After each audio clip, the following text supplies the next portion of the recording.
Yo people, welcome back to the YouTube channel. You already know what time it is. It's time for your Real Madrid versus Chelsea preview. A nice scary look to begin the show because it is scary hours. And I'm not talking about Sancho. I am absolutely crapping it, bricking it, and I'm not looking forward to it. And it's the first time. It's the first time where the preview will be real, but a little bit on the negative side. Because let's be real. Do you really believe more than you can that we'll get something from this game? I can't summon the energy to tell you that this is going to go any way other than badly.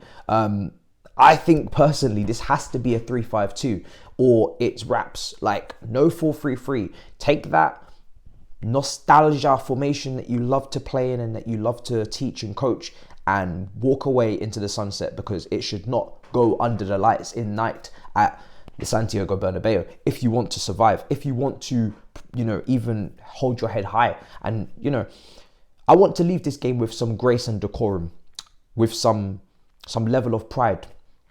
And if we go 4-3-3, it will be a disgrace. Not any grace, just the disgrace, because I'm not trying to see us go with something that we have not implemented correctly over the weekend. I'm not trying to see us go with anything that we have not implemented in recent matches prior to his appointment or Frank Lampard. He has not had enough time to work with this team. We already saw what happened to Tuchel going up against Pep last night with limited time to work with the team. Upamecano wants to do a madness as well. Lampard has not worked with this team and this squad of players for long enough to be going up against Carlo Ancelotti's Real Madrid and doing anything other than getting slapped up if we don't go back to what we know. So for me personally, we need to go with the 3-5-2 and really pack the midfield. Now I want to talk about Real Madrid because I've been watching them. I watched them in El Clasico. We did the watch along here. They absolutely slapped Barcelona. Silly. Ramadan Benzema is on the loose. Vinny Jr., we saw him in the first leg against Liverpool, absolutely destroyed them. They slapped up Liverpool. They scored goals for fun. 2 in the last game. There was a few rest. Ceballos came in. Vasquez came in. Nacho came in. But then 4 against Barca. 6 the weekend before. These guys are scoring more goals this week than we are scoring for the entire calendar year. We must be defensive. All of this, what we did year before last, and the fantastic comeback at the Bernabeu that almost went our way. The clashes have been so entertaining, so scintillating. I have enjoyed Real Madrid battling you over the years. I have been looking forward to these games. Not this time.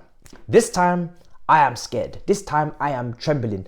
I am on edge. The fear is running through my bloodstream, through my veins, through my bones. I don't want to play this game. I don't want us to play this game. I don't want to watch this game, but we must. And for me, 3-5-2 is the way forward. Now, I already know what Real Madrid are going to do personally. I'm feeling very Jose Mourinho-esque. I could almost read out their team sheet. It will be on the expected graphic, what I think that they're going to do. And I think it will be basically, in my opinion, the same team that went out against Barcelona and dumped them out of the Copa del Rey. What also troubles me is the fact that Real Madrid, this is it for them. If they go out of the Champions League, all hell break loose. They are way adrift in the La Liga. We know that Barcelona are clear right now in that league, so they must. Otherwise, people's cars get stones thrown through the glass. It's going to be Gareth Bale will be able to sing from the song sheet what will happen next if they do not progress from this, and they will, in my opinion. My prediction will speak volumes on where we are, but I think for me the 3-5-2 has to be implemented, and I'm going to go with Kepa in goal. I am worried about Kepa because I think long shots with Modric and Kroos could be forthcoming, and I don't trust Kepa to keep them out of the net.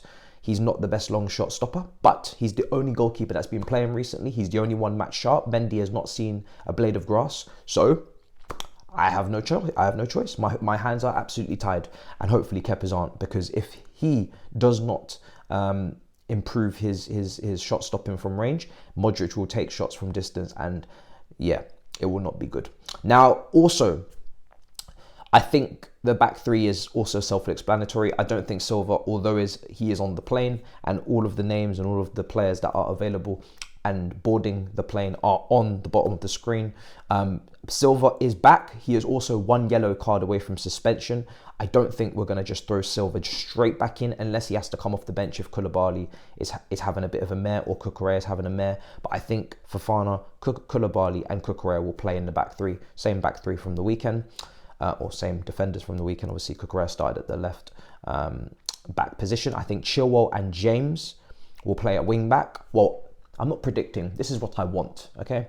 I think if we go over 4-3-3, which is what probably Lampard may do, then a different conversation will be had. But I would like to see James and Chilwell at the wing-back positions. Congratulations to Chilwell. Thank you to Chilwell. Chilwell has signed a new extension. And mathematically, by our calculations, it helps us because it means that we pay him less per year in terms of the amortization. And it also means he earns more, which is good for him. And I think for him to sign a new contract in the midst of our worst form ever, with links to Manchester City in the summer, we know they're looking for a left back. Fair play. I really appreciate the loyalty. He's been brilliant for us. He's had to get over some massive injuries. He's fought back. And there's been some people saying, listen, if the new manager doesn't like him, why did we give him a new deal? He will be easily sold. If the new manager does not take a liking to him, we will not have any issue getting rid. Manchester City will come in, clubs will come in. He is a very good player. He's not deadwood, so I have no worries. But I'm really happy that he's signing, and hopefully he is staying if the new manager likes. And fantastic. So great for him. Midfield, I'm packing it. I am absolutely packing it. Okay, I'm packing it. I'm going Enzo, Kante, and Cover. All of them. All three of them are coming out. Now, Mount is back. He hasn't played. Bench because the sharpness, the fitness, so probably come off the bench. Gallagher, no.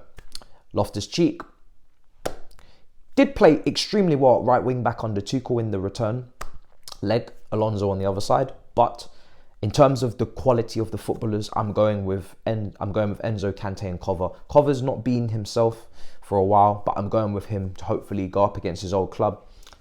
He has been given the armband a few times for leadership. I think he's a senior player. He's got to step up on a night like this. He can't go hiding. Ball retention, press resistance, all of that. And Enzo goes without saying. Kante goes without saying completely. This guy must start. He is either going to carry us to something respectable, or we are going to bring him down to our level. So they have to start.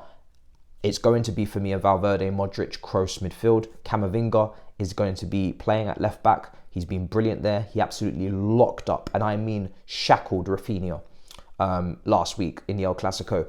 Rafinha did not get past him once. He was fantastic. His ability to play in that midfield, invert from left back, and just gives them another option to keep the ball in possession. It's just another technical player that can help them control the game. And of course, off the ball, he was brilliant, like I said, defensively. So he's really coming along, and he looks like he's also on the cusp of getting a new contract at Real Madrid. So he's in brilliant form for them.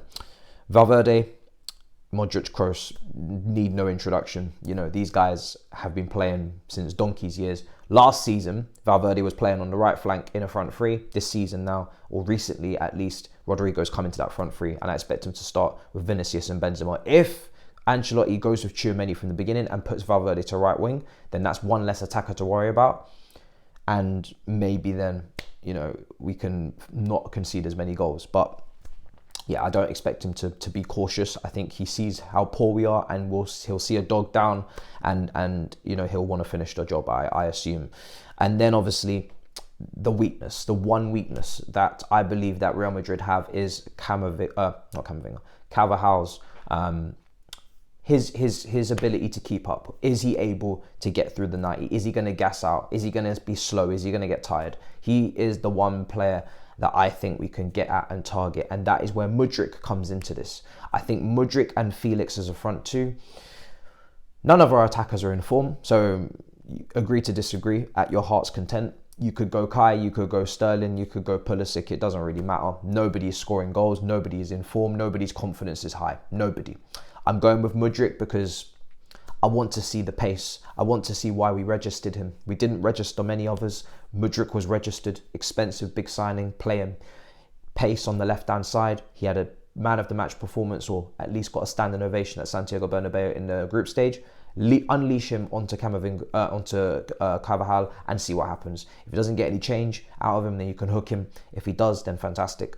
And I'm going with Felix just because it could get very disjointed. It could be a situation where we cannot really connect the dots between the midfield and the attack in that 3-5-2. I don't like this formation. I've said many a time on this channel, I don't like the 3-5-2. I'm purely doing it because I'm scared. I'm putting it out there because I'm scared, not because I like it. If the wing backs, they should get forward. One midfielder minimum should be trying to connect the dots, whether it's Kante carrying the ball, Cover carrying the ball. Hopefully the final pass is going to be decent enough to get us into the final third. That is something that is most likely going to be inconsistent with those two as your eights, in particular with Cover at the moment. But hey, this is where it is. Defend. We're not going to dominate the ball. We look for the counter. And Felix is more experienced in the central areas and drifting out wide, as opposed to the Pulisic's or the Sterlings, who are actual wingers by nature. Whereas Felix is a roamer. He'll pick up the ball in different areas, drop into different pockets, and hopefully can string something together. I don't really see the point in trying to commit a lot of attackers forward when I'm watching them go 3 games on the bounce with no goal in any of our games. I'd rather pack the midfield, try and keep the ball if we can with those 3 midfielders. Try to have maybe a little 45% possession. Try to at least counter, sit deep, counter. You know, I can't be bothered to throw on 3 attackers, expose ourselves in the middle even more, and they still don't score regardless. So trying to keep the score down, and that's that. My prediction is 2-0 to Real Madrid. It's negative. It's as negative as it gets, really, this preview, but this is the state that we're in. Our manager needs to get his pro license. You know, there's a lot going on here that there's just no reason for me to be trying to lie to you and tell you that I have any confidence, because I really don't. I'm going to watch it. I'm going to watch it with some apple juice. I might go and get some sunglasses, and I'm going to vibe. I'm going to really vibe, and I'm going to try to enjoy the night. You do too. It could be our last European away night for a good 18 months. Let that sink in. There are some players that could be suspended for the second leg if they pick up a booking. Silva, Enzo, Gallagher, Mudryk and Koulibaly, I believe. So be careful of that. I think Real Madrid are going to try and target those players, try and get into some scuffles. I don't know. But just keep an eye on that, because that would obviously hamper us in the second leg, make our situation weaker. If we can leave this stadium with some sort of result, even if it's a 2-1 loss or a 1-0 defeat, like I said, that's why I'm packing the midfield and that defence. Hang in there, counters. If we can do that and we can get through to the second leg with something to play for, great job. If not, that's life. So, speaking of, smash up the likes, subscribe, make sure you do that. And I'll see you guys next time for the watch along later on today. This is going to be fun. In a bit, people. Peace.